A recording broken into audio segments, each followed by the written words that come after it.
দর্শক আমন্ত্রণ যমুনার বিশেষ আয়োজন ডক্টর সলভ করা অনুষ্ঠানে আপনাদের স্বাস্থ্য বিষয়ক নানা প্রশ্ন আর সেসবের তাৎক্ষণিক সমাধান নিয়ে আমাদের এই আয়োজন। আমাদের এই আয়োজনে থাকছেন দেশ বরণ্য আর আধুনিক চিকিৎসা বিজ্ঞানে দক্ষ চিকিৎসকরা। এই পর্যায়ে আজ আমাদের আলোচনার বিষয় প্রোস্টেটের সমস্যা। আলোচনার জন্য আমাদের সঙ্গে অতিথি হিসেবে আছেন ইউরোলজি বিশেষজ্ঞ ডাক্তার মোহাম্মদ মাহমুদ আলম, সহযোগী অধ্যাপক ইউরোলজি বিভাগ, মুগদা মেডিকেল কলেজ। আপনাদের সাথে পুরো আয়োজন জুড়ে আছে আমি ডাক্তার আবু সাইদ শিমুল। দর্শক, প্রোস্টেট আসলে এই শব্দটি অনেকের কাছে হয়তো খুব একটা পরিচিত নয়, কিন্তু এর সমস্যা কিন্তু যখন আমরা আলোচনা করব তখন আপনারা বুঝবেন যে অনেকেরই বা বয়োজ্যেষ্ঠদের অনেকেরই এই সমস্যা রয়েছে। প্রোস্টেট কী, এর সমস্যা কী, সমস্যাগুলোর সমাধানের উপায় কী, এই সব বিষয় নিয়ে আলাপ করতে আমাদের সাথে অতিথি হিসেবে আছেন ডাক্তার মোহাম্মদ মাহমুদ আলম। আপনাকে স্বাগত আমাদের অনুষ্ঠানে। আপনাকেও ধন্যবাদ। জি আচ্ছা, একটু প্রথমেই আমাদের দর্শকদের উদ্দেশ্যে যদি একটু বলতেন আছে প্রোস্টেট জিনিসটা কি বা এটা শরীরের কাজ কি?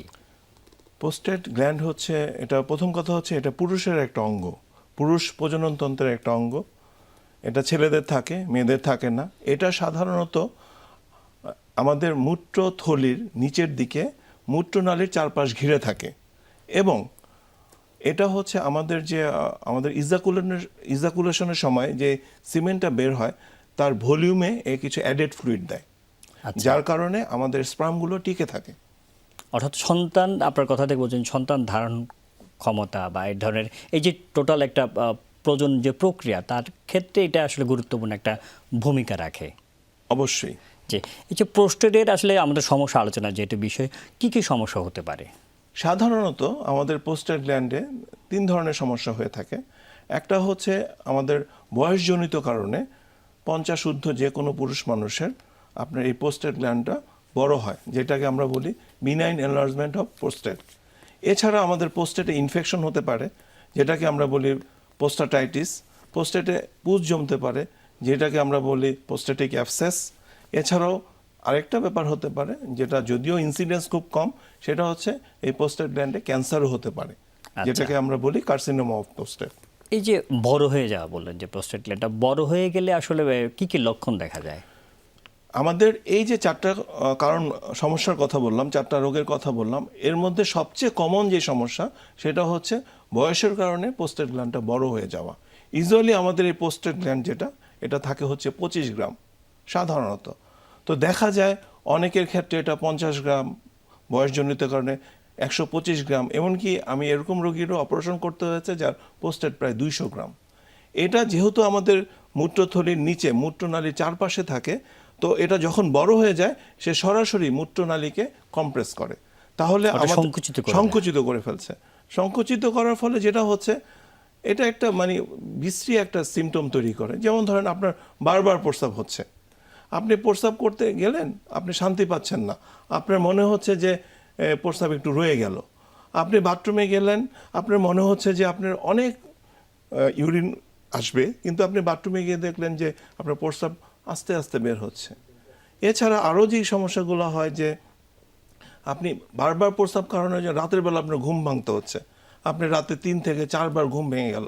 একটা নর্মাল মানুষ সারা রাতে একবার ঘুম ভেঙে প্রস্রাব করতে পারে, এটা যখন 3-4 বার হয়ে যায় তাহলে তার মানে তার সারা রাতে আর ঘুম নেই।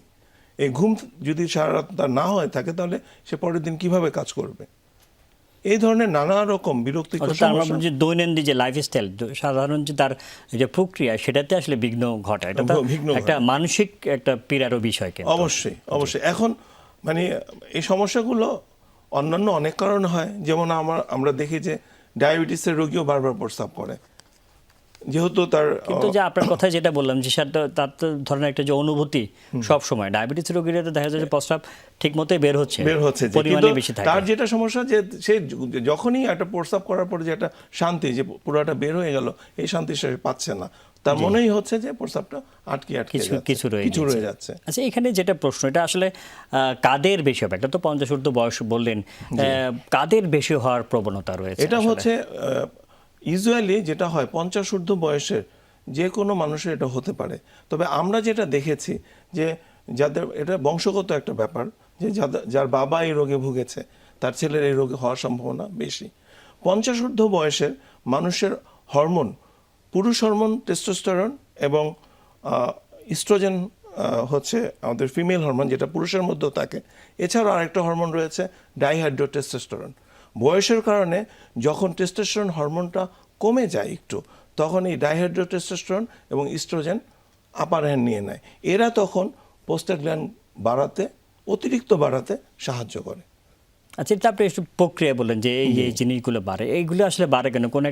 কোনো খাবার, কোনো লাইফস্টাইল বা এমন কিছু কি রয়েছে যে এই আসলে এটা একটা এজিং প্রসেস।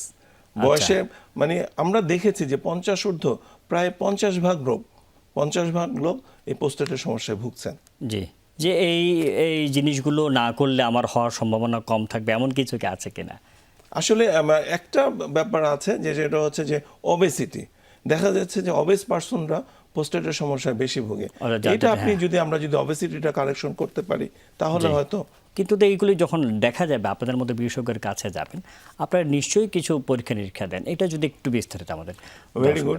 আসলে কিছু সামান্য পরীক্ষা, একেবারেই সামান্য পরীক্ষা, এবং আমরা যখন এই সমস্যাগুলো নিয়ে রোগীরা আমাদের কাছে আসে, আমরা যেটা করি, আমরা আমাদের চেম্বারে কিছু পরীক্ষা করে শনাক্ত করি যে তার প্রোস্টেট এনলার্জমেন্ট আছে কিনা। এটা আমরা তার পার রেক্টামে আমাদের হাত আঙ্গুল দিয়ে আমরা বুঝতে পারি যে তার এনলার্জমেন্ট হলে ওইখানে কিছু চেঞ্জ হয়। এছাড়া আমরা কিছু সহজ পরীক্ষা, যেমন একটা আলট্রাসোনোগ্রাম করে আমরা বুঝি প্রোস্টেট বাড়লো কিনা। আলট্রাসোনোগ্রামে আমরা একটা বিশেষ ইউরোলজিস্ট একটা বিশেষ পরীক্ষা দিই যে এমসিসি উইথ পিভিআর। এটা কি যে মানে তার প্রস্রাব করার পরে তার কি পরিমাণ প্রস্রাব রয়ে যায়। একটা মানুষের প্রস্রাবের থলির আপনার হচ্ছে আয়তন হচ্ছে আপনার, বা আমরা যদি লিটার দিয়ে প্রকাশ করি তাহলে এটা হচ্ছে 500 ml। এর যদি আধা লিটার প্রায়, এর যদি 20% বেশি প্রস্রাব করার পরও তার থেকে যায়, তাহলে আমার বুঝতে হবে যে সে প্রোস্টেট জনিত রোগে ভুগছেন। যেমন তাহলে কি হতে পারে যে আপনি একটা মানুষ, তাকে আমরা পানি খাওয়ালাম, সে আলট্রাসাউন্ড করলো, আমরা দেখলাম যে তার ম্যাক্সিমাম ব্লাডের ক্যাপাসিটি হচ্ছে 500 ml।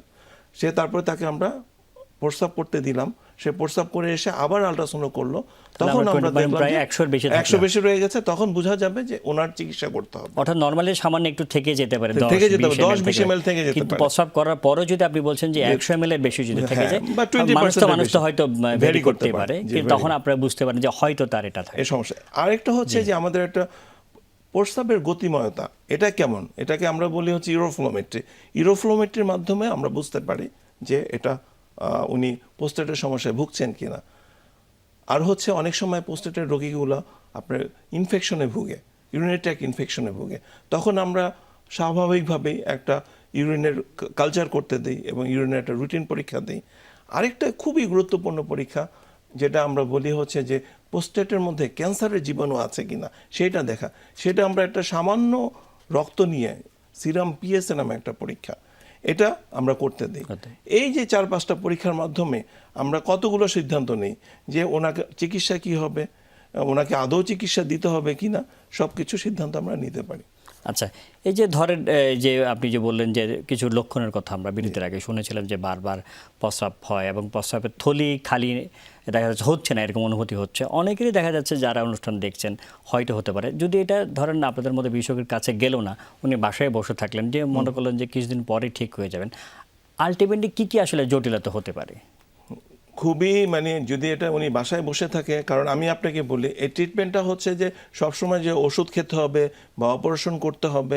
অনেকের যে মনে হয় না যে আজকে বোধহয় একটু বেশি পানি খাচ্ছি বা একটু আমার মতো ডায়াবেটিস আছে বা অন্য কোনো কারণে হতে পারে, দেখা যায় উনি একটু বিলম্ব করলো, সেই ক্ষেত্রে একটু যদি বলতেন। সেই ক্ষেত্রে এরকমও হতে পারে, আমরা দেখেছি যে বিনাইন এনলার্জমেন্ট অফ প্রোস্টেটের পেশেন্ট, যেটা সামান্য চিকিৎসা বা কিছু ওষুধ এর মাধ্যমে ভালো হয়ে যেতে পারতো, সেটা চিকিৎসা না করার জন্য তার কিডনিটা ফেলিউর হয়ে গেল, তার রেনাল ইনসাফিসিয়েন্সি ডেভেলপ করলো। আমরা দেখেছি যে আমাদের সবগুলো মানে প্রোস্টেটের চিকিৎসাগুলো, যে প্রোস্টেট এনলার্জমেন্টের সব চিকিৎসায় কিন্তু আপনার অপারেশন লাগছে না, সবার জন্য ওষুধও লাগছে না। একটু যদি বলতেন তাহলে, যে চিকিৎসার প্রসঙ্গ উঠলো, একটু যদি বলতেন যে চিকিৎসা আসলে পদ্ধতি। চিকিৎসা হচ্ছে আমরা এই এই যে যারা পোস্টেটের সমস্যায় ভুগছেন তাদেরকে আমরা 3টা ক্যাটাগরিতে ভাগ করেছি। কারোর জন্য তাদের লাইফ স্টাইলের কিছু মডিফিকেশন, যেমন আমি আপনাকে বলি, আমার রাতে 2বার প্রস্রাব হচ্ছে, আমার রাতে 2বার ঘুম ভাঙতে হচ্ছে, আমি 11টার সময় বিছানায় যাই, রাত 2টার সময় একবার ভাঙে, আমি রাত 4টার সময় আবার ভাঙে। এই পেশেন্টটাকে যদি আমি বলি আপনি যখন রাতে ঘুমাতে যাবেন 2 ঘন্টা আগে আপনি পানি বা ফ্লুইড নেবেন না, মানে 9টা থেকে তার পানি খাওয়া বন্ধ। অর্থাৎ উনি চাইলে তা আগেও খেতে পারে, সন্ধ্যায় খেয়ে ফেলতে 8টার পারে। দিকেও সে খেতে অর্থাৎ পারে। 24 ঘন্টা যে পানির চাহিদা বা তার পরিমাণ সেটা তো উনি বিকালবেলা বা সন্ধ্যার মধ্যে দিনের মধ্যে শেষ করে ফেলতে পারে। Very good. জি। এই যে সামান্য, এছাড়া আরো কিছু উপদেশ দেই, যেমন আপনারা কিছু আমাদের খাদ্যাভ্যাস আছে, যেমন চা কফি, এগুলো আমাদের প্রস্রাব বাড়িয়ে দেয় এবং জ্বালাপোড়াও বাড়িয়ে দেয়। এইসব অ্যাভয়েড করা রাতের বেলা।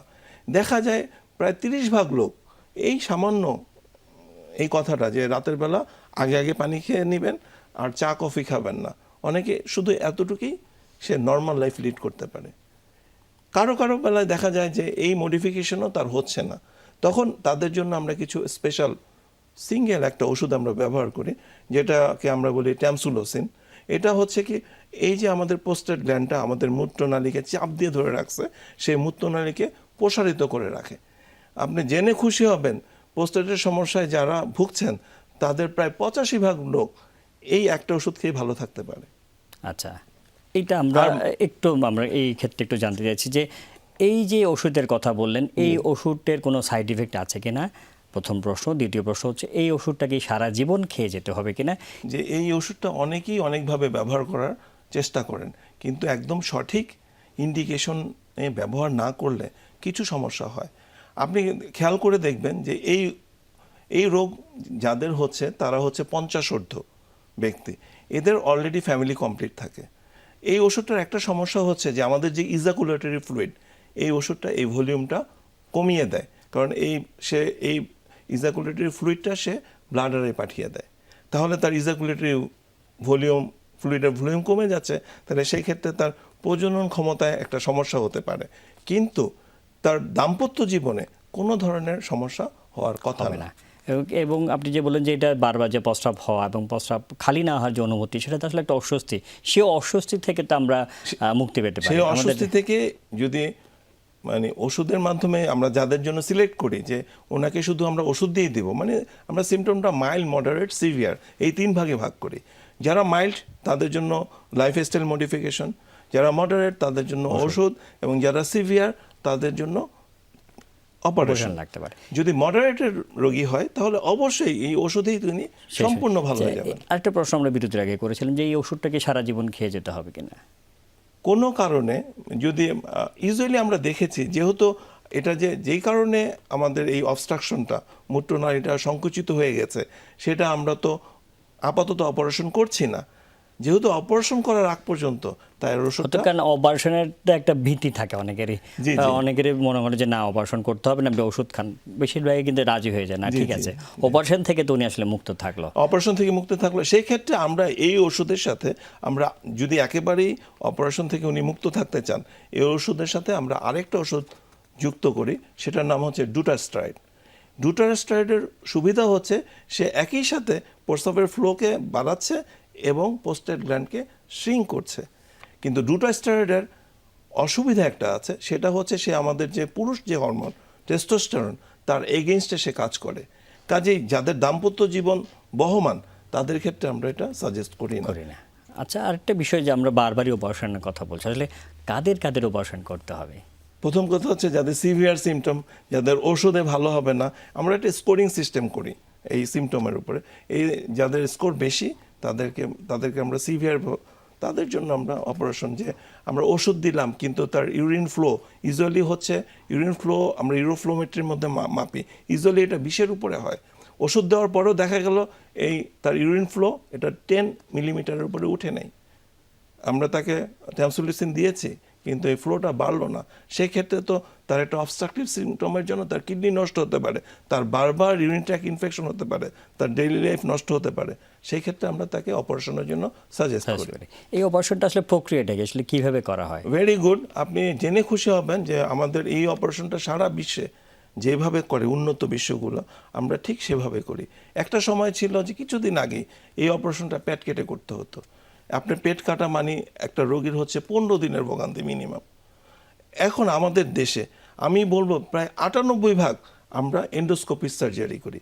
এন্ডোস্কোপি মানে কি আমরা কোনো ন্যাচারাল অরিফিস ব্যবহার করে আমরা এই অপারেশনটা করি। নালীর যে ছিদ্র ওটা দিয়ে ইয়া করে দেন। আমরা মূত্রনালীর ছিদ্র দিয়ে আমাদের রিসেক্টরস্কোপ ঢুকিয়ে প্রোস্টেটের যে বর্ধিত মাংসটা আছে সেটা আমরা বের করে নিয়ে আসি। এটার জন্য কি বাইরে থেকে কোনো কাটাছেঁড়া দেখা যায় বাইরে না? থেকে কোনো কাটাছড়াই লাগে না, just we use the natural orifice. এটা সরকারি হাসপাতালগুলো থেকে এটা হয় কিনা?